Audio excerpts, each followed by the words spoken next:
하나님 아버지 감사합니다. 예수 그리스도 안에서 저에게 영원한 생명과 풍성한 삶과 자녀된 삶의 권세를 허락해 주시고 하루하루 주님의 도를 배우고 주님의 길을 걸어가는 제자로 저희를 불러주시니 진심으로 감사를 드립니다. 하나님, 우리가 이 세상이 아니라 하나님과 그 영원한 나라에 속한 자임을 고백합니다. 이 짧은 인생과 이 죄악된 세상을 살아가면서 이 세대를 본받지 않게 해주시고 유혹의 욕심 따라 살지 않게 해주시고 하나님, 우리 속에 깃들어 있는 모든 옛사람 짐승의 형상을 내어 던져버리고 날마다 의와 진리의 거룩함을 입은 주님의 새 사람을 입어 나갈 수 있도록 오늘 하루도 성령 하나님께서 주의 길로 우리를 인도해 주시기를 기도드립니다. 우리 속에 하나님과 예수 그리스도의 형상이 회복되는 날 될 수 있도록 인도해 주시기를 기도드립니다. 하나님, 간구합니다. 이 명절을 앞두고 하나님의 형상, 참 하나님의 형상이 무엇인지를 우리가 하나님 나라의 하나님의 형상의 거울이 되어 비출 수 있는 명절 되기를 간절히 기도합니다.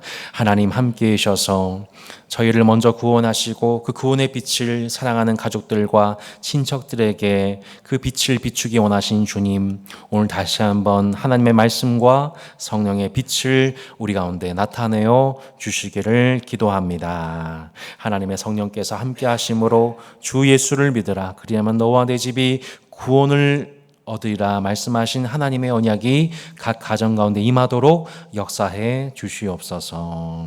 하나님, 오늘도 베드로전서의 말씀을 묵상하신 복 주신 것을 감사드립니다. 진리의 성령님 함께 하셔서 베드로를 통해 주셨던 이 말씀이 그 시대와 또한 지금 이 시대를 살아가는 주의 교인들에게 무엇을 말씀하시는지 깨닫고 적용하고 열매 맺도록 우리 삶을 축복하시고 인도해 주시옵소서. 감사와 찬양 올려드리오며 주 예수 그리스도 이름으로 기도합니다. 아멘. 자, 베드로전서 4장 12절로 19절의 말씀 봉독하겠습니다. 베드로전서 4장 12절로 19절의 말씀입니다.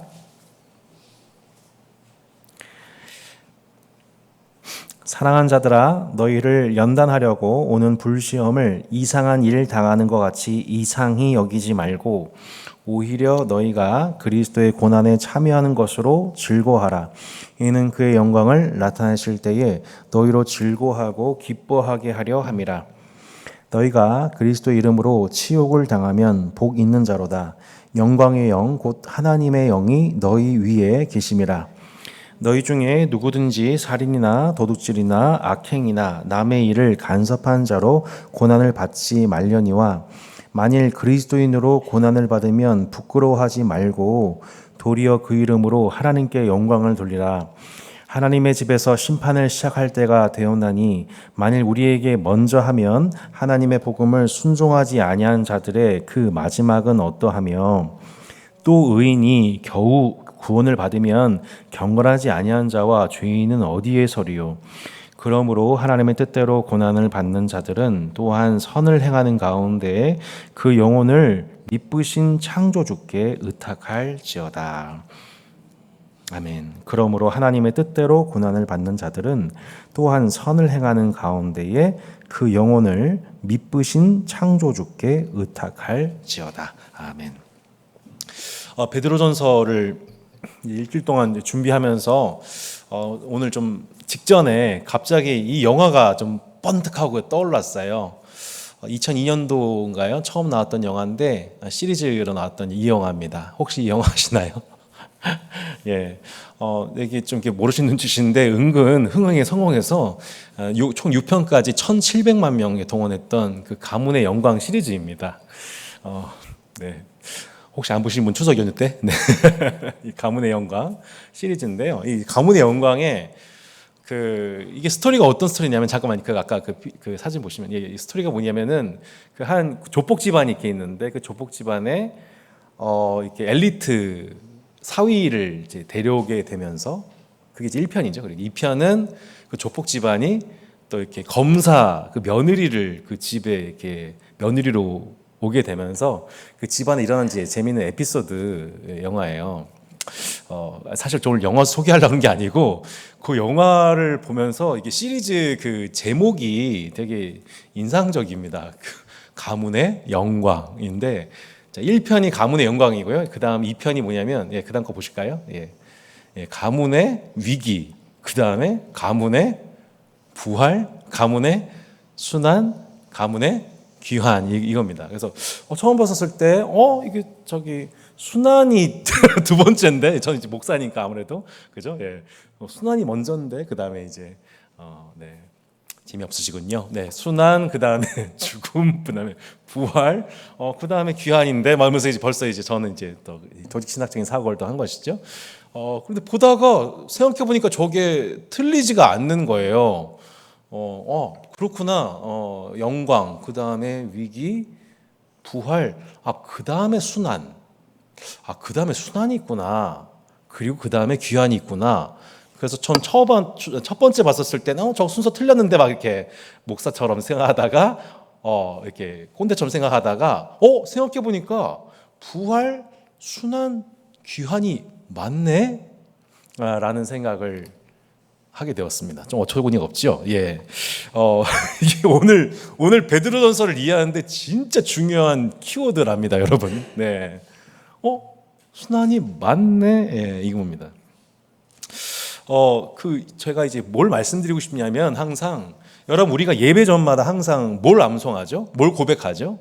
사도신경 고백하죠. 사도신경은 이 예수님의 신성과 인성을 양쪽을 함께 고백하는 매우 소중한 신앙 고백입니다. 한쪽은 이단 중에 한쪽은 신성만 강조하고 한쪽은 인성만 강조하고, 그러면 이단이 나오게 되거든요. 그러니까 사도신경의 신앙 고백은 핵심이 뭐냐면 삼일체 하나님, 그리고 예수님이 신성과 인성을 함께 지니신 참 구원자시다, 이 신앙 고백이잖아요. 그런데 저희가 사도신경을 습관적으로 고백하다 보니까 저희가 한 가지 간과하는 부분이 있습니다. 제가 풍성한 삶에 기초할 때 늘 강조하는 부분인데요, 사도신경에는 예수님의 성육신, 인간의 몸을 입으심, 그리고 고난, 죽음, 부활, 승천, 다시 오심에 관한 고백은 있지만 그 안에 뭐가 담겨져 있지 않냐면, 간과하기가 쉽냐면 우리가 함께 그분과 연합되었다. 예수님이 고난당하시고 죽으시고 부활하신 것처럼 우리도 예수님과 연합하여서 우리도 그 고난에 참여하고 부활에 동참한 자가 되었다라고 하는 정말 중요한 신앙의 본질이 안타깝게도 사도신경 고백할 때 그 부분이 담겨져 있지는 않습니다. 네. 자, 한번 빌립보서 한번 찾아보실래요? 빌립보서 보시면 빌립보서 3장 10절로 12절 한번 보시겠습니다. 빌립보서 3장 10절로 12절 같이 한번 읽어보겠습니다. 내가 그리스도와 그 부활의 권능과 그 고난에 참여하고자 해요. 자, 거기까지요. 뭐라고 했어요? 그리스도와 그 부활의 권능과 그 고난에 참여함을 알고자 하여 어떻게 했대요? 그의 죽으심을 본받았대요. 주님의 부활의 권능과 고난에 참여한 존재임을 알고자 뭐를 본받았냐면 예수님의 죽으심을 본받는다. 예수님의 죽으심을 본받는다. 그것이야말로 주님의 부활의 권능과 고난에 참여하는 것이다. 어떻게 해서든지 죽은 자 가운데서 부활에 이르려 하노니 내가 이미 얻었담도 아니요 온전히 이루었담도 아니요 오직 내가 그리스도 예수께 잡힌 바 된 그것을 잡으려고 달려간다고 고백하고 있지요. 그러니까 고난과 죽음과 부활을 참여하는 것으로 고백합니다. 예. 갈라디아서 2장 20절에는 주님의 죽음과 부활에 어떻게 되었다? 함께 연합되었다라고 표현합니다. 그러니까 여러분의 신앙 고백 속에서 나는 예수님의 고난과 죽음과 부활과 다시 오심을 믿습니다 로는 반쪽짜리입니다. 반쪽입니다. 뭘 믿어야 되냐면 내가 그 고난과 죽음과 부활에 참여한 존재입니다. 연합된 존재입니다. 여러분 얼마 전에 그 올림픽 보셨죠?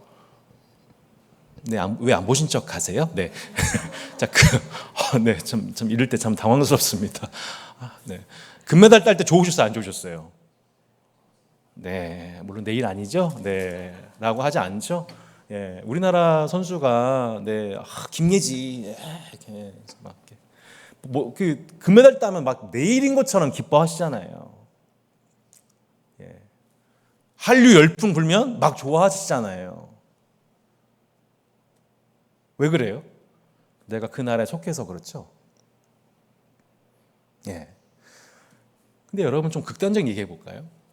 우리나라 전쟁 난다고 생각해 볼까요? 예. 우리 뭐 해야 돼요? 예. 같이 총칼 들어야 되는 상황이 오는 겁니다. 왜요? 내 나라거든요. 예. 예전에 이제 이문영 사모 이제 하고 저 관계 속에 있었던 대화의 짤막한 부분만 인용하자면 이문영 사모의 어떤 가정에서 이제 결혼한 후에 가정에서 무슨 일이 있어서 제가 좀 돕게 됐습니다. 그래서 되게 미안해하는 거예요. 여보 나 때문에 괜히. 그래서 제가 뭐라고 했냐면은 무슨 얘기야 내일이야 라고 얘기를 했습니다. 여기 지금 대부분 결혼하신 분들이신 결혼을 앞두고 계신 분도 두 분이 이렇게 계시군요. 네, 믿음으로요. 네. 그러면 결혼이 뭘 의미하냐면 그 사람과 연합됨을 의미하죠. 네, 또 동거만 하십니까? 네, 결혼이란 건 연합됐다는 거고 그 사람을 받아들임과 동시에 그 사람과 함께 새롭게 시작되는 운명을 받아들인다는 뜻이죠. 지금 그 운명 받아들이셔서 지금 이렇게 고통과 고난 속에 살고 계시잖아요. 이문영 사모도 저를 만난 덕분에 얼마나 많은 굴레와 고통을 당하고 있는지 목회자 사모로서의 그걸 받아들인 거란 말이죠. 결혼이라는 게 좋은 것만 있는 게 아니라 고난도 있어요. 하지만 그건 당연한 거라고 이미 여러분은 그렇게 받아들이고 해석하고 살아가고 계세요. 우리가 하나님의 자녀가 됐다는 것, 내가 하나님 나라 백성이 됐다고 하는 의미가 뭐냐면 바로 똑같습니다. 내가 그 가문의 일원이 됐다는 뜻입니다. 예. 아버지와 아들의 그 나라의 일원이 자녀여서 첫째 아들이신 예수님이 이 세상의 악과 싸우시면서 이 승리하신 그 길을 나도 참여한 자가 되었다. 예, 나도 하나님 나라를 상속받기 위해서 첫째 아들께서 그 길을 걸어가셨던 것처럼 나도 그 나라에 상속받기 위해서 영광을 얻기 위해서 고난받는 거 이거는 무슨 수고도 아니고 뭐라고 하냐면 당연한 거지라고 고백하는 자로 우리가 구원받았다는 겁니다. 그러니까 영접하는 자 곧 그 이름을 믿는 자에게는 하나님의 자녀가 된 권세 주셨다는 말씀은 그러한 무게를 담고 있는 거죠. 여러분 우리가 지금 그렇게 그리스도와 함께 연합된 자라는 겁니다. 그러면 무슨 일이 발생되냐면 내가 원하지 않아도 대한민국에서 전쟁이 발생되는 순간 나는 대한민국 국민으로서 총을 들어야 되는 것처럼 올림픽에서 금메달을 땄었을 때 그게 마치 내일인 것처럼 내가 기뻐하는 것처럼 그리스도를 통해서 우리 가운데 얻게 되는 여러 가지 유익과 은혜들이 있는데 구원, 영생, 면류관, 보상, 위로, 축복, 영원한 쉼, 안식 이 모든 것들만 오는 게 아니라 우리가 뭐하고 또 이제 그분과 하나 된 덕분에 얻게 되는 것과 동시에 그분이 지고 있는 그리스도의 멍에 그리스도와의 멍에를 함께 짐으로 말미암아 내가 그분과 결혼하여서 연합된 것 때문에 오게 되는 고난들이 오는 것은 당연하다. 예, 당연한 거다. 라고 받아들이느냐, 아니면 나는 당신과 결혼했는데 왜 나한테 이런 일만 시작되냐 라고 원망하느냐, 당신과 인연을 끊겠다. 이 차이라는 거예요. 가만 보니까 그래요. 예수님을 믿는다고 하는 분들 안에서도 둘로 나뉘어지게 돼요. 예. 이거 당연한 거다. 당연한 거다. 그분이 내게 얼마나 많은 것들을 주셨는데 내가 그 나라를, 그리고 그 나라에서 그 나라의 영광을 얻기 위해서 이건 너무 당연한 과정이야. 그리고 내가 뭘 잘못해서 그런 게 아니라 그분을 향한 고난이 나한테, 내가 그분과 한 운명에 대해서 나한테 닥쳐온 거지 라고, 대한민국 국민으로서 대한민국 잘 될 때 기뻐하고 힘들 때 같이 금 팔아서 IMF 국난 극복하는 거, 그걸 왜 우리가 한 운명으로 받아들이고 살고 있냐는 거죠. 똑같다는 겁니다. 예. 지금 제가 갑자기 설교를 하고 좀 죄송한데, 이게 지금 우리의 엄청난 차이를 낳게 될 거라는 겁니다. 나중 이제 우리 앞으로 신앙생활에서. 그러니까 이제 룻도 한번 생각해 보세요. 룻이 나오미 시어머니한테 무슨 얘기 했냐면은, 어머니가 가는 곳에 나도 갈 거고요. 어머니가 죽는 곳에 나도 죽을 거고요. 어머니 하나님이 나의 하나님이세요. 라고 하면서 뭐래요? 공동 운명의 그 길을 갑니다. 이걸 뭐라고 하냐면 제자라고 합니다. 예. 예. 자, 그러한, 그렇구나. 내가 하나님 자녀 됐다는 게 그 나라를 상속해 주신 아버지의 자녀로서 이거는 너무 당연한 과정이구나라는 것을 이해하는 사람으로서의 부르심. 이거를 얘기해 주는 책, 이거를 소개해 주는 책이 베드로전서예요. 그래서 베드로전서에 제가 이제 부제를 달았는데, 이걸 이제 고난학 개론, 아마 이런 단어는 처음인 것 같습니다. 저도 고난학 개론. 고난학 개론. 매 장마다 이 고난의 얘기를 다뤄요. 자, 누가 이 책을 썼느냐? 이게 참 흥미로운 부분입니다. 바로 사도 베드로이죠. 1장에 보시듯 예수 그리스도의 사도 베드로는 본도, 갈라디아, 갑바도기아, 아시아와 비두니아에 흩어진 나그네, 곧 하나님 아버지와 의 미리 아심을 따라 성령이 거룩하게 하심으로 순종함과 예수 그리스도의 피뿌림을 얻게 하여 택하심을 받은 자들에게 편지하노니 은혜와 평강이 너희에게 더욱 많을지어다. 자, 누구한테 편지 썼냐면은 이 터키의 총 5개 지역, 이 그림에 나와 있죠. 네, 현재 터키에 해당되는 지역에 흩어져 있는 나그네, 디아스포라 성도들에게 편지를 썼습니다. 5장 12절에 보시면 내가 신실한 형제로 아는 실루아노, 그 신라입니다. 바울과 신라 할 때 신라로 말미암아 너에게 간단히 써서 권하고 이것이 하나님의 참된 은혜임을 증언하노니 너희는 이 은혜에 굳게 서라. 택하심을 함께 받은 바벨론에 있는 교회가 너에게 무난하고 내 아들 마가도 그리하느니라. 예, 2번 먼저 얘기하면은 그렇게 이 갈라디아, 갑바도기아, 아시아, 비두니아 이 사람들 대부분 다 언제 처음 예수 믿게 됐냐면 사도행전 2장 9절에 보면은 그 오순절 성령 강림 때에 예루살렘의 성전에 방문했던 사람들, 그 도시에서 왔던 경건한 유대인들, 그 유대인들이 오순절 성령 강림과 사도 베드로의 설교를 듣고, 그때 5천 명이 회개했잖아요. 오순절 그 현상을 보고서 예루살렘에 모여서 베드로의 설교를 통해 예수님 믿게 되고 성령을 받은 신자들이 그 성전 방문 기간을 끝내고 다시 돌아가서 이 터키 지역의 도시 곳곳에 다시 이제 교회를 세웠을 것으로 추정됩니다. 그러니까 베드로의 영향을 상당히 많이 받은 수신자라고 볼 수가 있겠죠. 그런데 이제 AD 60년경 이후에 아마도 네로 황제에 의해서 순교자들이 배출되던, 곧 로마의 대화재가 일어나게 되었는데 이것이 그리스도인들의 소행이다라고 거짓 뉴스를 퍼뜨려서 이 대대적인 박해가 시작됐던 시점, 그 시점에 지금 베드로가 어디에 있었을까? 이 바벨론에 있는 교회라고 합니다. 바벨론에 있는 교회.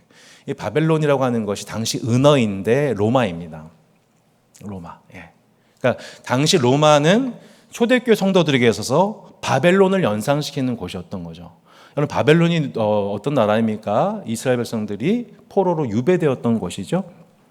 포로로 유배되어 자신들의 신앙을 계속 연단받고 자신의 신앙의 순수성을 다시 정결함을 회복하고 다시 이제 고향 땅을 본향을 그리워했던 그곳 바로 바벨론입니다.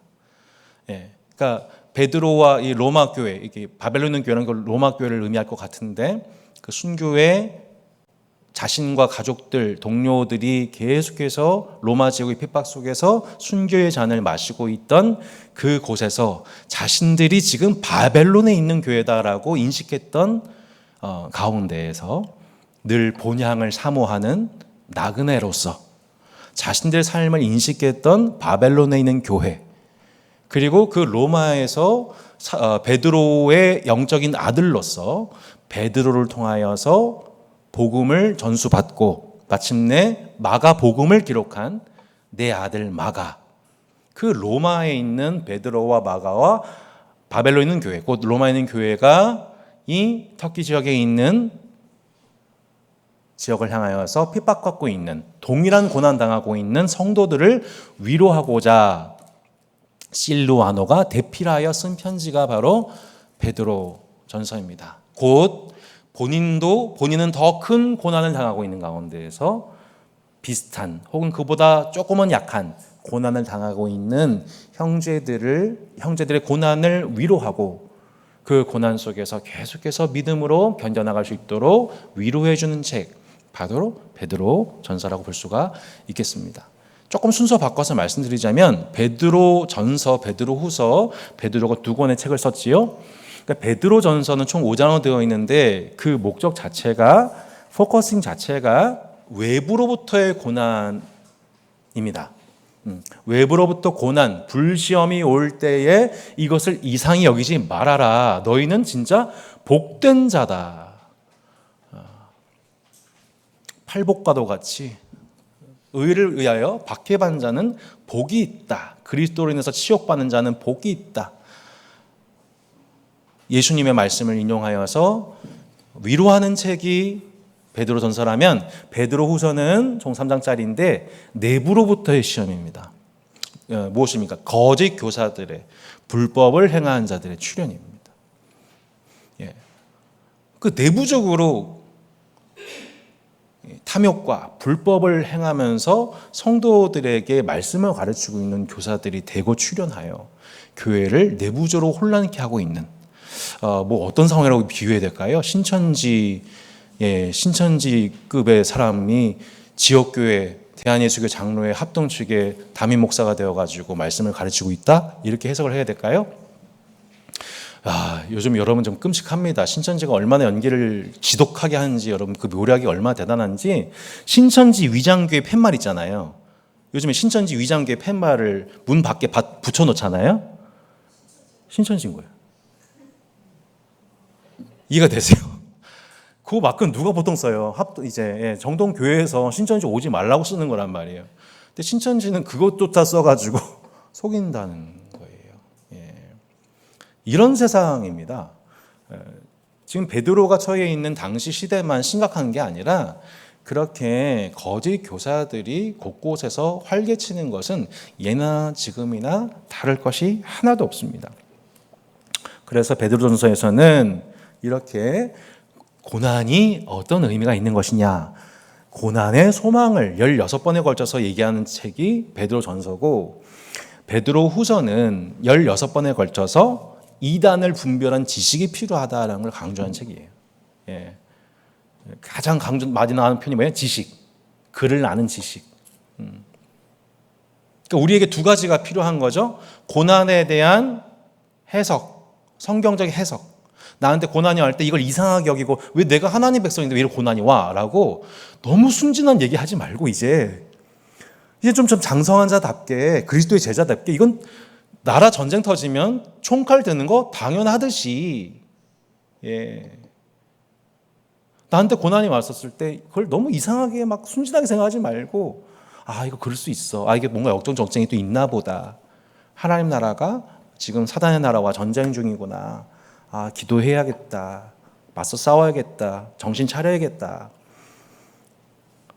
이게 베드로 전서라면 베드로 후서는 내가 거짓 교사들 앞에서 거짓 교사로서 지도자 행세하고 있는 그 가르침에 대해서 분별해야겠다.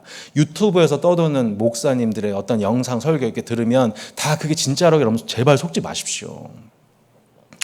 그게 다 건전한 가르침이라고 믿지 마십시오. 이상한 요즘에 전도자들이 막 나와가지고 무슨 일본인이 어디에서 막 이렇게 기적적인 치유를 일으켰다. 다 쇼입니다. 다 연기입니다. 신천지 못지 않아요. 다 연기자들이에요. 연기자들. 신천지도 바른 말 해요. 퍼포먼스를 잘 한다고요. 그러니까 그것을 이제 두 가지가 필요하다는 것을 주는 이제 우리가 베드로전서와 베드로후서를 통해서 저희가 알게 되는 것이죠. 근데 이 책을 쓴 저자가 베드로라는 것이 매우 의미심장합니다. 자, 여러분, 베드로는 어떤 사람입니까? 마태복음 16장에서 주는 이 가이사라 빌립보라는 지역에서 너희는 나를 누구라냐 했었을 때에 정답을 얘기했던 사람입니다. 주님은 그리스도시고 살아계신 하나님의 아들이십니다 라고 고백했던 사람입니다. 바요나 시몬아 내가 복이 있도다 이를 내게 알게 하니는 혈육이 아니요 하늘에 계신 내 아버지다. 예수님이 막 칭찬해 주셨어요. 그런데 갑자기 이제 예수님이 뭐라고 말씀하세요? 내가 이제 고난을 당하고 죽임을 당하고 사흘 만에 부활해야 한다 라고 하니까 갑자기 베드로가 안색이 변하면서 항변하여 이 스승을 꾸짖으면서 이 일이 당신에게 결단코 미치지 않을 것입니다. 그래서 예수님이 사탄아 내 뒤로 물러가라. 너는 하나님의 일을 생각하지 않고 사람의 일을 생각하고 있다. 그러면서 누구든지 나를 따르려거든 자기를 부인하고 자기 십자가를 지고 나를 쫓을 것이니라 라고 하시면서 다시 자신이 고난당하고 죽임당하고 사흘 만에 부활할 것을 말씀하세요. 하지만 베드로와 제자들은 그 고난의 의미를 이해하지 못하죠. 베드로는 하여튼 그 앞에서 이 신앙 고백 잘해요. 제일 큰 목소리로 잘해요. 변화산에 올라가가지고 예수님의 영광을 보고서 내가 당신을 위해서 이렇게 초막을 짓겠습니다. 이곳에서 함께 하시죠. 세상과 동떨어진 그곳에서 하나님의 영광 누리고 싶습니다. 예수님은 당장 내려가자고 하시죠. 예수님의 때가 되어서 이제 고난을 당하실 때가 되자 이제 신문을 당하시고 갑자기 이제 예수님을 잡아가려고 하니까 고난이 시작되려고 하니까 어떻게 했어요? 말고라고 하는 제사장의 칼을 뽑아가지고 그 오른쪽 귀를 잘라내어 버리죠. 예수님이 칼을 다시 칼집에 넣어라 하시면서 그 오른쪽 귀를 치료를 해주시죠. 그러니까 고난이 찾아오니까 견디질 못합니다. 이해하지를 못합니다. 그 결정이 뭐였어요, 여러분? 예수님이 내가 너를 위해서 기도했다. 시몬아, 내가 너의 믿음이 떨어지지 않길 위하여 간구했다. 사단이 너를 밀가부로 했지만, 그러니까 너는 나중에 돌이킨 다음에 형제를 굳게 해줘라. 내가 너를 굳게 해주듯 형제를 굳게 해줘라. 베드로가 뭐라고 그래요? 예, 감사합니다, 예수님. 저를 위해서 기도하셨군요. 그러지 않고 뭐라고요? 나는 이 사람들 다 주님 부인해서 전 주님을 따를 거고 내가 중대까지 갈 것, 옥에 갈 것까지도 이미 결단했습니다. 라면서 팍 제자들 또 선동을 하죠. 결과적으로 여러분 아시죠? 어떻게 합니까? 예수님의 고난당하신 순간이 오자 그리고 심지어 십자가에 매달릴 순간이 오자 베드로는 예수님을 부인하고 도망가고 그리고 낙심한 끝에 결국 디베라 바다로 가서 다시 물고기를 잡으러 가는 게 누구였습니까? 사도 베드로죠. 아니 주는 그리스도시여 살아계신 하나님의 아들이십니다라고 신앙 고백하지만 자신에게 공동 운명된 예수님을 말미암아 자신에게 고난이 찾아오자 어떻게 합니까? 자기를 부인하지 않고 예수님을 부인하자. 이게 이제 우리의 모습과도 매우 비슷합니다. 예.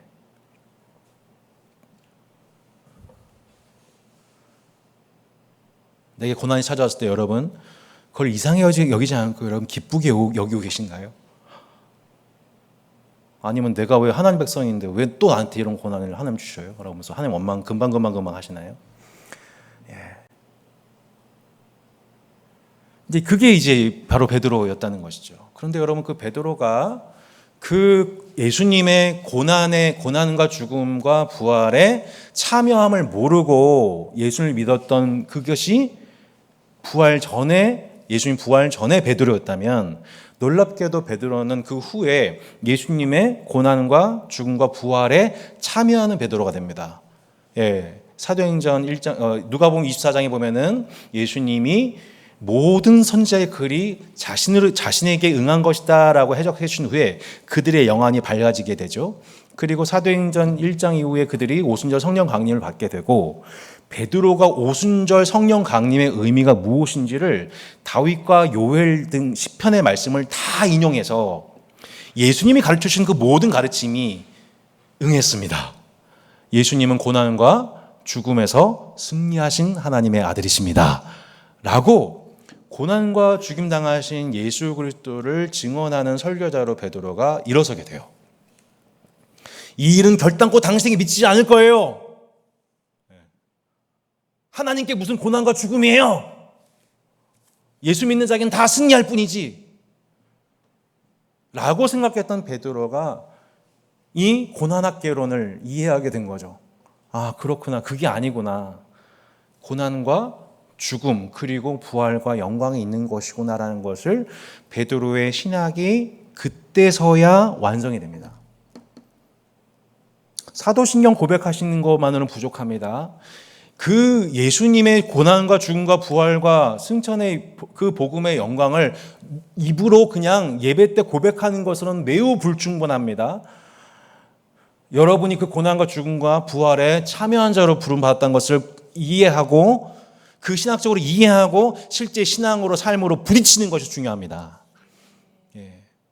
베드로가 거기서 변한 거예요. 베드로의 신학적 강조점이 거기서 변한 거라고요. 예수님이 다시 모든 선자와 모세의 모든 글에 대해서 자신을 가르쳐 주시고 베드로가 그걸 지식적으로 수납하고 그리고 하나님의 영을 받아 마침내 그가 그 모든 구약의 말씀을 가지고 오순절 성령 강림의 의미가 무엇인지 그것을 위해서 왜 예수님이 고난당하시고 죽임당하시고 부활하시고 승천하셔서 오늘 그 하나님의 영을 받게 하셨는지를 그 얘기를 베드로가 전파했었을 때 그 얘기를 듣고 어떻게 된 거예요? 오늘 여기 나와 있는 사람들, 곧 본도, 갈라디아, 갑바도기아, 아시아와 비두니아에 있던 경건한 유대인들이 그 얘기를 알아듣고 아, 그렇구나. 하나님의 아들 예수님이 육체를 입고 이 땅에 오셔서 우리를 위해서 고난당하시고 죽으시고 부활하신 사건 통해 하나님이 약속하신 요엘서의 말씀을 성취하셨구나. 그들이 바로 깨닫게 되고 유대인들이 바로 깨닫게 되고 그들이 즉시 돌아가 결국 그 교회를 세우게 되었던 것이죠. 그리고 그들에게 유대교로부터 나온 그들에게 이제 그 주변에 있던 유대인들의 외부적인 핍박과 또한 로마 제국에서 그리스도에 대한 박해가 함께 진행이 되면서 그들 또한 그 고난에 참여하는 자, 고난과 죽음과 부활에 참여한 자로 살아가고 있었을 때 베드로는 그 고난과 순교의 잔을 앞두고 그들을 격려하기 위해서 그의 마지막 사명적 편지를 두 편의 편지를 보냈던 것을 저희가 보게 됩니다. 그래서 베드로 전서를 이렇게 보시면 우리 뒷장에 보시듯 제가 이제 고난학 개론이라고 나와 있는데요. 아까 우리가 맨 처음에 봤던 가문의 영광 시리즈, 그죠? 가문의 영광, 가문의 위기, 가문의 부활, 가문의 순환, 가문의 귀한. 이게 기가 막혀요. 그 영화 감독님이 크리스찬이신가 헷갈릴 정도로. 그러니까 저는 왜 고난, 예, 그 순서, 부활과 귀한 사이에 뭐가 있어요? 고난이 있어요. 그걸 뭐라고 하냐면 사도 바울은 그리스도의 남은 고난이라고 하죠. 예, 그리스도의 남은 고난. 아니, 예수님이 우리에서 십자가에서 모든 고난 당하셨는데 왜 우리에게 고난이 있느냐 했었을 때에 그것은 주님의 고난이 무력하거나 부족하다는 뜻이 아니라, 예, 우리가 주님의 몸이기 때문에, 머리 대신 주님의 몸이기 때문에 그 몸으로서 살아가다 보면 자연스럽게 그 고난이 우리에게도, 그 머리를 향한 고난이 몸에도 함께 짊어지게 되는 것으로서 사도 바울 설명하죠. 그래서 베드로도 그 얘기를 하고 싶은 겁니다. 왜 예수를 믿는데 우리한테 이렇게 고난이 더 많아지게 됐냐. 예. 저도 이렇게 최근에 있었던 따스한 교회, 또 개인적으로 경험했던 그런 고난의 종류들을 정리를 해봤어요.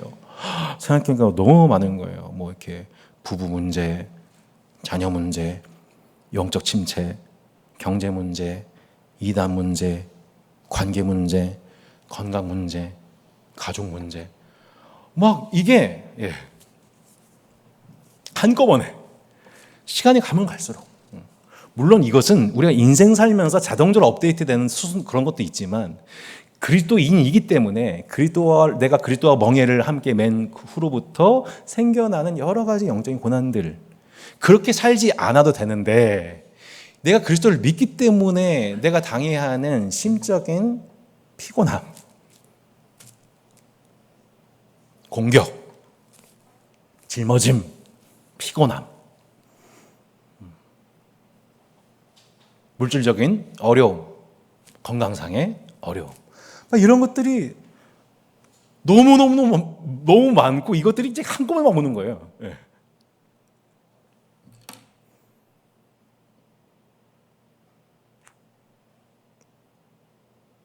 히브리서 우리가 통해서 배웠었지만 못하러 예수 믿나? 라는 마음의 유혹이 찾아오게 되는 거죠. 이때 우리의 소망이 분명하지 않으면, 우리의 초점이 분명하지 않으면, 우리의 신학적 뿌리가 분명하지 않으면, 그저 사도신경 신앙 고백하는 정도로서 우리 신앙 고백하면 그게 나하고 뭔 상관인데, 그게 나한테 무슨 유익이 있는데, 아마 다 그렇게 믿을걸요? 근데 그것이 아니라, 이거는 내가 가문에 참여한 자로서, 가문의 그 영광에 참여한 자로서 그 고난에 참여하는 것은 너무 당연한 거야. 한국 우리 전쟁 터졌었을 때에 그것을 기념하는 그것들 철원에 많지 않습니까? 이제 백마부대 대표적인 예. 이제 철원에 가면 이렇게 기념이 되어 있는데, 그 나라의 자유와 광복과 해방을 위해서 제일 피비린내 나는 맨 앞장서 싸웠던 사람들, 예. 우리가 그분들에 대해서 건국훈장, 무공훈장, 해마다 그분들의 그 피와 그것을 기념하면서 유족들을 위로합니다. 뭘 의미하겠어요? 예. 왜 우리가 그걸 기념하냐고요. 일제시대 때 떵떵거리며 살았던 사람들에 대해서, 부역했던 사람들에 대해서 기념하지 않고, 물론 기억을 하죠. 이렇게. 그걸 기억하지 않고, 우리는 왜 이걸 기억하고, 그걸 후손들한테 왜 우리는 가르치고 있냐 이거죠. 마찬가지죠. 우리가 지금 왜 베드로전서를 주목하고 왜 성경을 보고 있습니까? 네. 그 그리스도 예수와 하나님 나라의 그를 위해 고난과 죽음과 부활의 영광에 참여하는 것은, 이건 복이다. 나한테 해가 아니라 이거는 복이다. 내가 복받은 증거다.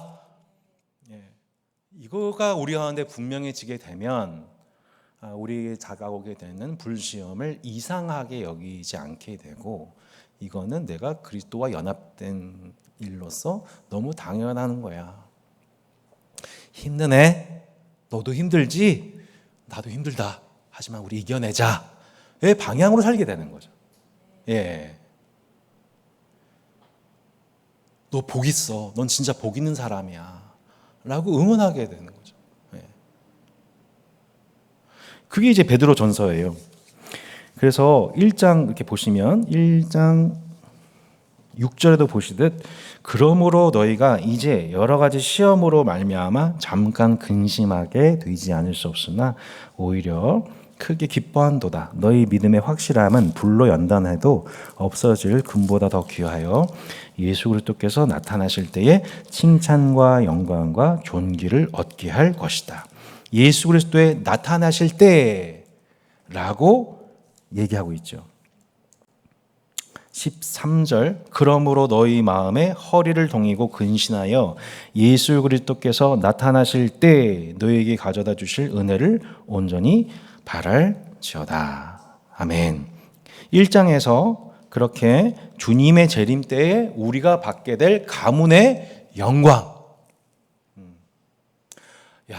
우리가 그날에 받게 될 그 가문의 영광이 얼마나 큰 것인지를 한번 생각해 봐라. 그날에 우리가 칭찬과 영광과 존귀를 얻게 될 것이다 라고 말씀하고 있습니다. 13절에 보시면, 그러므로 너희 마음에 허리를 동이고 근신하여 예수 그리스도께서 나타나실 때에 너에게 가져다 주실 은혜를 온전히 바랄지어다. 계속 베드로는 주님의 재림의 때에 있게 될 날을 상상하고 오늘을 살아가라. 오늘을 그날처럼, 그날을 믿고 오늘을 살아가라.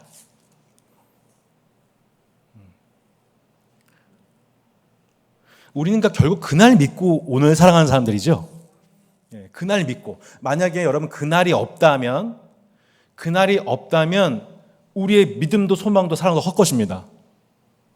그날이 없는데 왜 우리가 믿음을 살아갑니까? 왜 소망 가운데 살아갑니까? 왜 사랑으로 살아갑니까?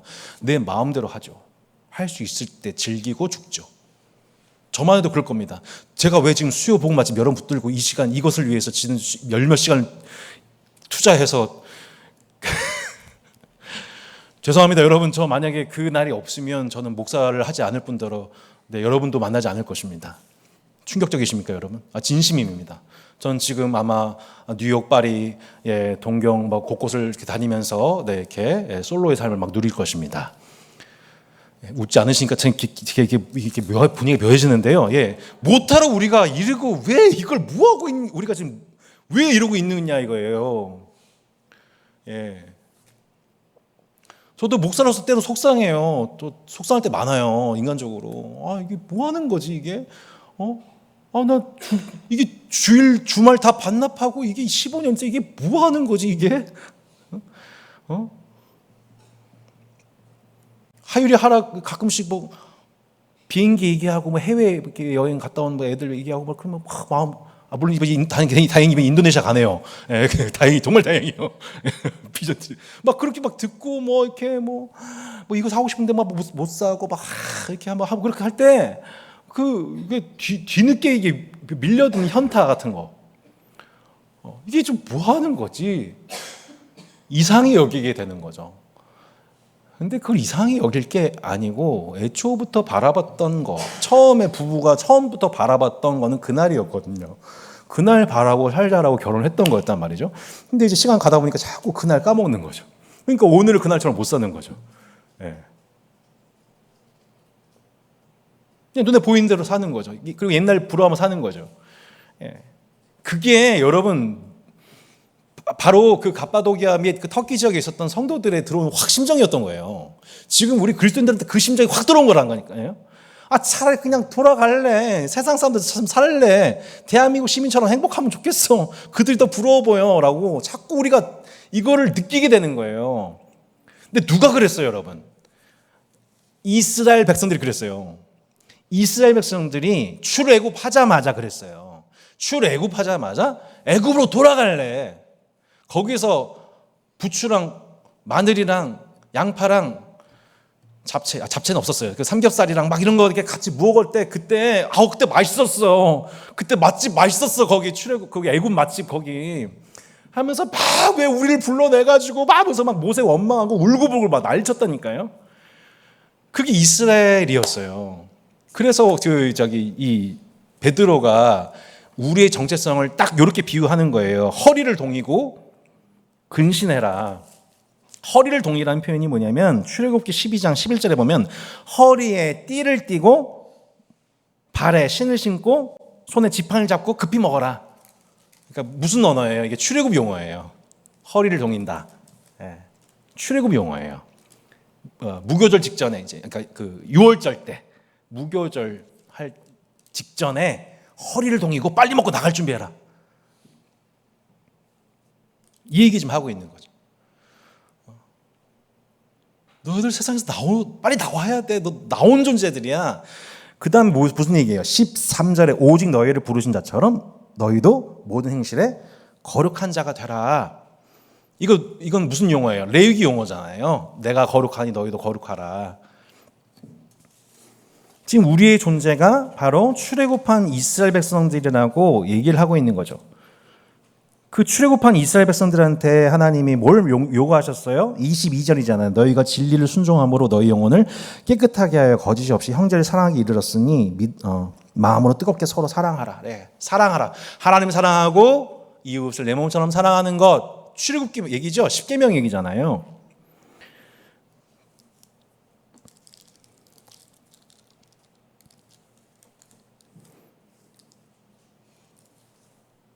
이 장 1절로 그 10절에 이렇게 보시면 9절에 그러나 너희는 택하신 족속이요 왕같은 제사장들이요 거룩한 나라요 그의 소유가 된 백성이니 이 말씀 다 어디 나왔던 말씀이에요? 출애굽기 나왔던 말씀이잖아요. 그죠? 시내산 언약 통해서 우리 그 이스라엘 백성들한테 얘기하셨던 말씀 그대로 베드로 인용하고 있잖아요. 우리는 누구다? 출애굽한 이스라엘 백성들이다. 그러니까 여러분 우리는 출애굽해서 뭐가 시작된 거냐면 새로운 종류의 고난이 시작이 된 거예요.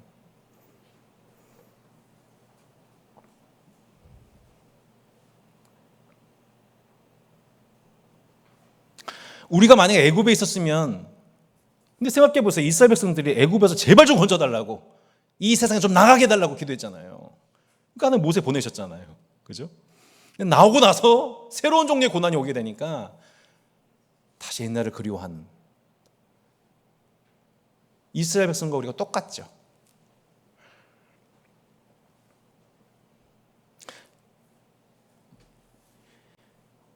출애굽한 이스라엘 백성들에게 새로운 종류의 고난, 곧 연단이 옵니다. 예. 놀랍게도 광야에서 먹고 사는 데는 지장은 없는데 옛사람으로 살아가게 되면 짐승의 형상으로 살아가게 되면 하나님이 가만두질 않습니다. 예, 그거를 가만두지 않는 곳이 광야죠. 그러니까 하나님은 우리의 기도, 하나님 먹고 사는 문제 가지고 하나님께 막 우리 많이 기도하지만 실상 하나님은 하나님 입장에서 그건 별로 큰 문제가 없고 우리 관심은 그 애굽에서 살면서 짐승으로 반인반수의 형상으로 길들여져 있던 우리의 것들을 다 광야에서 그것들 다 옛사람 죽이는 데에 포커스를 가지고 우리 인생을 열어가십니다. 인도하십니다. 부족함이 없게 하십니다.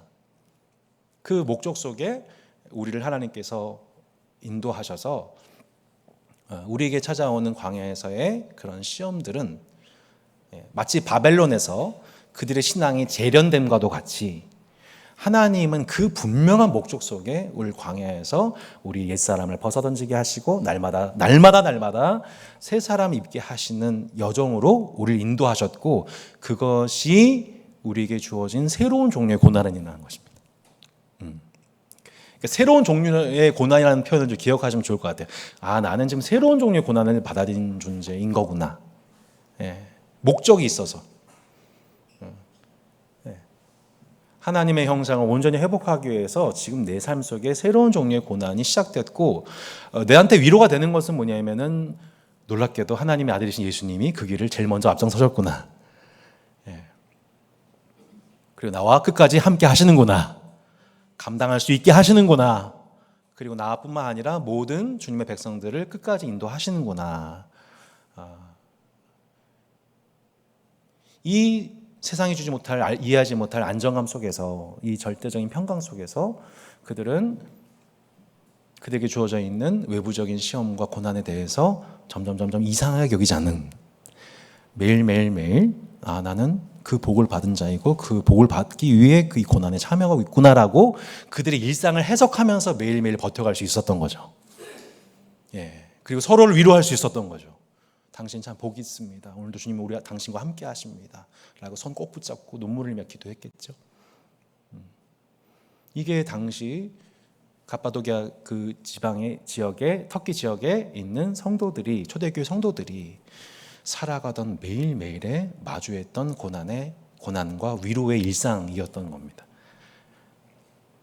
그리고 그 고난과 위로의 일상을 가지고 버텨나가고 있는 그 성도들이 여러분 놀랍게도 멀지 않은 곳에 우리와 동시대 속에서 그 신앙 간직하면서 살아가고 있습니다. 북한 땅에서, 또 아프가니스탄에서. 예. 아랍에서 그 신앙 간직하고 있는 거예요.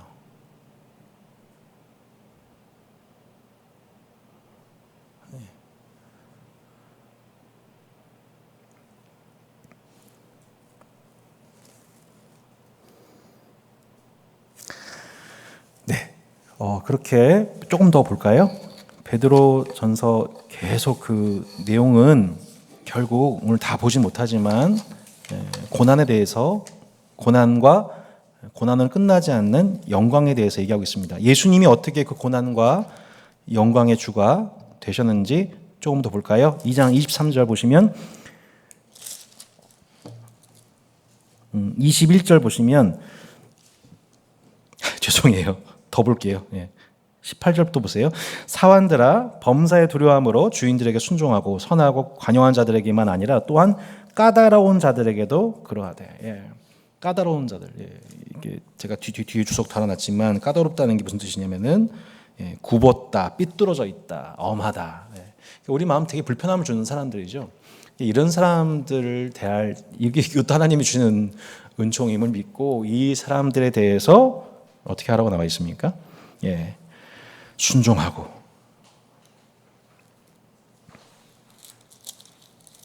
선하고 관용하는 자들, 내가 인정할 만한 사람, 내가 좋아할 만한 사람, 존경할 만한 사람만이 아니라 그건 세상 사람들 다 하죠. 그 까다로운 사람, 가시 같은 사람, 그 사람한테도 순종해라. 부당하게 고난을 받아도 하나님을 생각함으로 슬픔을 참으면 이는 아름다우나 죄가 있어 매를 맞고 참으면 무슨 칭찬이 있으리요. 그러나 선을 행함으로 고난받고 참으면 이는 하나님 앞에서 아름답다라고 합니다. 이를 위해서 너희가 부르심을 받았으니 그리스도도 너희를 위하여 고난받으사 너희에게 본을 끼쳐 그 자체를 따라오게 하려 하셨느니라. 그는 죄를 범하지 아니하시고 그 입에 거짓도 없으시며 욕을 당하시되 맞대어 욕하지 아니하시고 고난을 당하시되 유협하지 아니하시고 오직 공의로 심판하신 이에게 부탁하셨다. 부당히 고난을 당해도 참고 승리하신 예수 그리스도처럼 우리도 그 길을 가라고 얘기하십니다. 3장 우리 8절부터 보시면 마지막으로 말하노니 너희가 다 마음을 같이하여 동정하며 형제를 사랑하며 불쌍히 여기며 겸손하며 악을 악으로 욕을 욕으로 갚지 말고 도리어 복을 빌라. 이를 위하여 너희가 부르심을 받았으니 이는 복을 이어받게 하려 하심이라. 그러므로 생명을 사랑하고 좋은 날 보기를 원하는 자는 혀를 금하여 악한 말을 그치며 그 입술로 거짓을 말하지 말고 악에서 떠나 선을 행하고 화평을 구하며 그것을 따르라. 주의 눈은 의인을 향하시고 그의 귀는 의인의 간구에 기르시되 주의 얼굴은 악행한 자들을 대하시느니라. 14절 그러나 의를 위하여 고난을 받으면 복인 자니 그들이 두려워하는 것을 두려워하지 말며 근심하지 말고 너희 마음에 그리스도를 주로 삼아 거룩하게 하고 너희 속에 있는 소망에 관한 이유를 묻는 자들에게는 대답할 것을 항상 준비하되 온유와 두려움으로 하고 선한 양심을 가지라. 이는 그리스도 안에 있는 너희의 선행을 욕한 자들로 그 비방한 일에 부끄러움을 당하게 하려 함이라. 선을 행함으로 고난받는 것이 하나님의 뜻일진데 악을 행함으로 고난받는 것보다 나으니라. 그리스도께서도 단번에 죄를 위하여 지우사 의인으로서 불리한 자를 대신하셨으니 이는 우리를 하나님 앞으로 인도하려 하심이라. 육체로는 죽임을 당하시고 영으로는 살림을 받으셨다라고 말씀하며 고난 속에서 선을 행하라. 여러분, 만약에 악인의 악행으로 인해서 의인으로서 선행을 하지 못하는 일이 없어야 된다는 겁니다. 악인이 악을 행하는 것 때문에 의인이 선을 행하지 못해서야 되겠냐는 거예요. 예, 악인은 악을 행합니다. 근데 의인은 선을 행하는 겁니다. 악인이 악을 행한다고 해서 우리가 똑같이 악을 행하고 욕을 한다고 해서 똑같이 욕을 하고, 그럼 우리도 똑같이 악인이라는 얘기죠. 우리 안에 그 악한 것들이 드러나는 겁니다. 예. 제가 짧게 좀 이렇게 간증하고 싶은 게, 제가 군대 갔었을 때 군정병 했었었는데, 이렇게 저를 좀 이렇게 까다롭게 힘들게 하는 그 분들이 돌아가면서 있었었어요. 6개월 텀으로. 2년 동안 6개월 4명. 와, 이게 참 그 까다로운 사람의 이슈는 끝이 없구나, 내 인생에. 하나님 정확하게 하시고 까다로운 사람을 한 사람 제대하면 그 다음 군번. 이번에는 한국인, 이번에는 또 미국인. 제가 카투사 출신이었거든요. 그래서 이게 계속 까다로운 사람 만나는데 저를 힘들게 하는 사람 만나가지고 계속 군기 잡고 막 얼차려주고 막 이렇게 악담하고. 근데 그때 이제 제가 주목했던 말씀이 베드로전서 3장이었었거든요. 그러니까 2년 내내 욕 먹으면 바로 기도실 가가지고 울면서 복 빌고, 또 힘들게 하면 또 기도실 가서 울면서 속상한 건 개워내고 복은 다 빌고, 복 비는 거예요. 근데 누가 그렇게 하셨냐면요, 예수님이 그렇게 하셨어요. 십자가에서 울려서 복 비십니다. 자기를 죽이는데, 자기를 욕하는데, 침뱉는데, 옷을 벗기는데 그들에 대해서 저들이 모르고 하는 거니까 아버지 용서해 주세요 라고 복 빕니다. 사울이 자기를 죽이는데, 돌로 쳐 죽이는 순간인데 스데반이 뭐라 그래요? 저들을 용서해 주세요, 복 빕니다. 죄가 없는데 고난을 당하는데 그것을 참으면 그걸 뭐라고 하냐면 아름답다라고 합니다. 우리가 예수님을 아름답다라고 하죠. 예수님을 아름답다고 합니다. 예수님 진선미, 진리시고 선하시고 미, 아름답다라고 합니다. 진선미라고 하잖아요. 근데 지금 우리의 모습 속에서 그 아름다움이 있나요?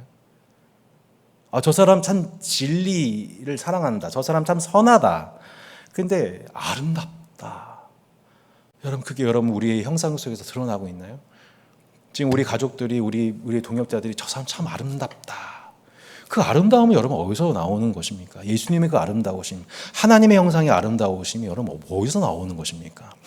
욕을 욕으로 갚지 않고, 악을 악으로 갚지 않고, 저 사람이 나한테 대하는 방식에 대해서 맞대응하는 내 방식이 아니라 하나님의 방식으로, 하나님께 대응하는 방식으로, 하나님께 피드백하는 방식으로 사는 삶만이 여러분 이 땅에서 그 아름다움을 간직할 수 있는 유일한 길인 거죠. 그 아름다움에 목마른 겁니다. 그 아름다움이 그리운 거고, 그 아름다움이 지금 없는 겁니다, 우리 안에. 진리를 얘기하는데 아름답지가 않아요. 여러 가지 일을 많이 하는데 아름답지가 않아요. 불편해요.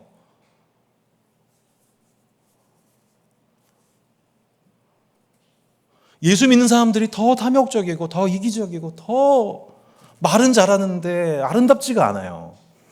예수를 말하는데 예수님이 느껴지지가 않아요. 욕할 때 똑같이 욕하고 있어요. 이간질할 때 똑같이 이간질하고 있어요. 똑같이 뒷담화하고 있어요. 하나도 안 아름다워요. 근데 예수님이 진리래. 예수님이 길이요 진리요 생명이래. 예수 믿어야 천국 간대. 우린 천국 백성이래. 이거 얼마나 큰 위선입니까, 여러분? 예. 교회를 다닐수록 제가 지난주에 설교했었잖아요. 예루살렘 종교가 당시 위선의 생산소였다고. 교회를 오래 다닐수록 여러분 위선을 가르치고 위선을 생산할 성도가 위선적인 삶을 살게 하는데 기여하는 방향으로 교회가 갈 수 있습니다. 얼마든지요. 예.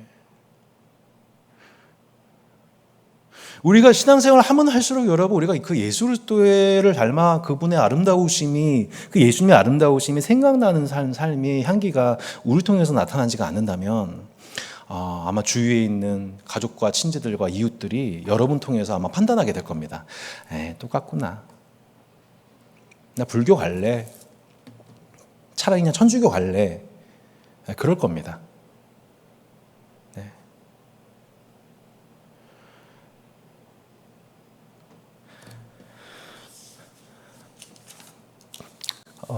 이제 절제를 하고 베드로전서는 그렇게 맨 마지막 장 이제 보고 이제 정리를 하겠습니다.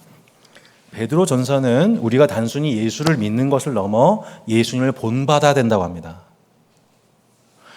여러분 아무리 사도신경 고백하는 거 소용없어요, 여러분. 예. 내가 그분의 고난과 죽음과 부활에 참여한 자로서 매일매일 내 삶이 들어져 있다, 연합되었다. 그래서 그분이 고난당하시고 죽임당하시고 부활하신 삶의 방식으로 나도 그 삶을 똑같이 살도록 이미 연합된 존재로서 나 그렇게 살지 않으면 불편하다, 더 불편하다. 난 이미 그렇게 연합된 존재인데 마치 올림픽 금메달 따면 좋아하고 전쟁 나면은 도망가는 그런 모습이 그런 삶 마냥 예수 믿는 건 좋고 천국 가는 건 좋은데 예수 믿는 것 때문에 고난당한 거 싫어. 기도하기 싫어. 예배도 안 갈래. 라고 배교의 길을 갔던 당시 일반 서신의 정황 속에서 지금 우리는 똑같이 그 유혹을 당하고 있다는 것을 일반 서신은 우리에게 얘기하고 있고 그 똑같은 유혹을 당하고 있는 성도들에게 지금 우리의 고난은 바로 그 지점에서 그리스도의 고난과 죽음과 부활과 영광에 참여하는 과정 속에서 우리의 지금 일상이 해석될 때에 우리가 이 일을 지속할 수 있다고 얘기하고 있고 결국 우리는 예수님을 믿을 뿐만 아니라 그분을 진짜 본삼아서 여러분 그 바울 서신만 읽지 마십시오.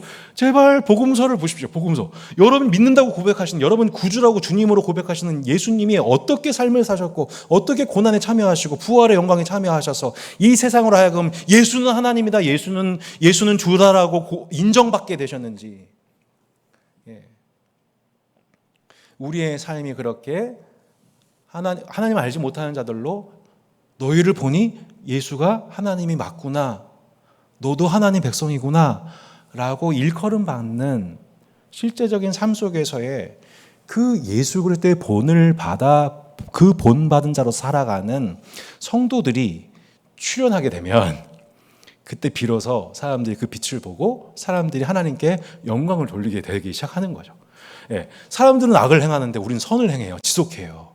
사람들이 양심에 불편함을 느끼기 시작하고 우리의 선한 양심과 선한 행동을 보면서 부끄러움을 느끼게 되고 넌 도대체 왜 그렇게 삶을 사는 거냐? 갑자기 이제 물어보게 되는 거죠. 그때 어떻게 하라고 우리가 배웠어요?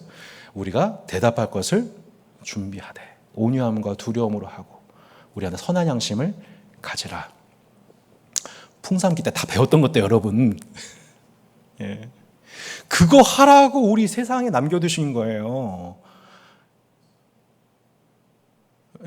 왜 변화산에 우리를 불러주지 아니하시고 세상 내려가자고 하셨어요. 예수님이 왜 세상 너희를 보낸다고 하셨어요. 그런 존재로 살라고 내가 너희와 끝까지 함께 하겠다고. 그렇게 해서 베드로가 결국 그 고난과 죽음과 부활의 신학과 그것이 삶의 적용이 나타났었을 때 그리스도 예수의 장성한 자가 되어서 베드로가 나중에 어떤 길로 가게 됩니까, 여러분? 로마에서 결국 그 어려움 당했을 때 코바디스라는 영화에서 그런 그 사화가 있잖아요. 박해가 있었던 로마를 떠나가려고 하는데 주님 어디로 가십니까? 너가 도망 나온 로마로 간다.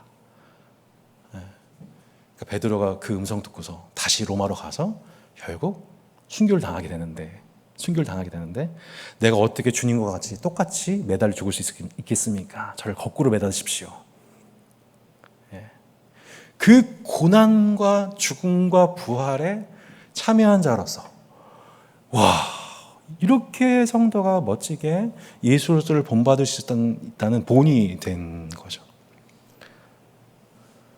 여러분, 우리가 어디까지 가야 되냐면 베드로가 사도행전 12장에 보면은 박해가 있었을 때에 예루살렘께 박해 있었을 때에 야고보와 함께 투옥되잖아요. 그때 야고보는 순교하게 되고 베드로는 어떻게 돼요? 감옥에 갇혀가지고 있었는데 어떻게 돼요? 막 교회는 열심히 그의 추록을 위해서 기도하고 있는데 뭐 했어요? 푹 잡니다. 푹 잡니다. 왜요? 고난과 죽음에 참여하고 있으니까. 이상하게 여기지 않고 잠을 잘 자요. 누가 그랬어요? 예수님이 잠을 잘 자셨어요. 언제요? 배에서 풍랑이 몰아닥치는데 잠을 잘 자요. 하나님 나라를 위해서 자신이 고난을 당하고 있고 제자들은 막 난리가 났죠. 선생 왜 우리를 죽게 내버려 두시냐고 막 난리가 났는데 예수님은 잘 자요. 왜요? 고난과 죽음과 부활에 참여할 자로서 그게 두렵지가 않은 그 하나님으로서 아들로서의 그 평강을 누리고 있는 거란 말이에요. 우리가 어디까지 가야 되는 거냐면 그런 겁니다. 요즘 제가 느끼는 그런 겁니다. 계속 그런 것들 막 밀려오는데 이상하게 마음은 평안해요. 그래, 앞으로도 정말 만만치 않은 싸움들이 있겠구나, 더 많은 게 오겠구나 싶어요. 그런데 그 안에서 평안을 누리게 하시는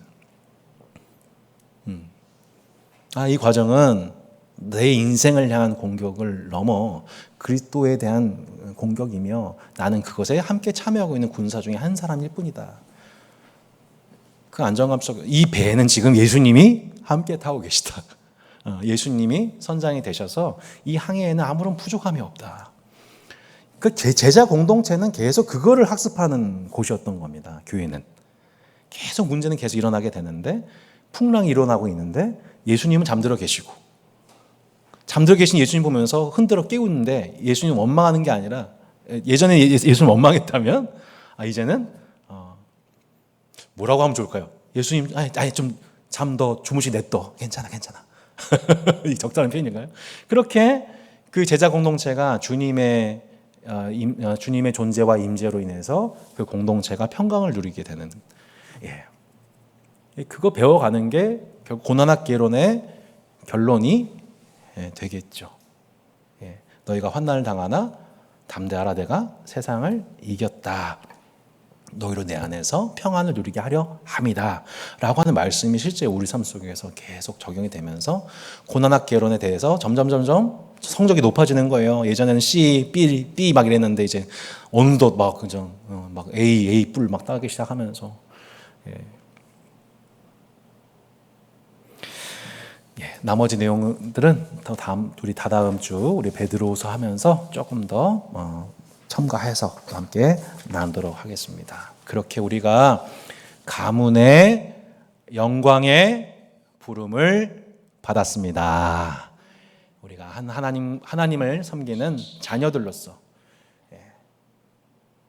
우리가 그 나라의 그 가문에 속한 자녀로서 우리가 함께 영광을 얻게 하여 고난에 참여하는 것은 너무 당연하고 더 나아가 축복된 일입니다. 그 고난과 영광을 사모하는 우리 오늘을 그날처럼 살아가는 여러분 되시기를 축복합니다. 우리 함께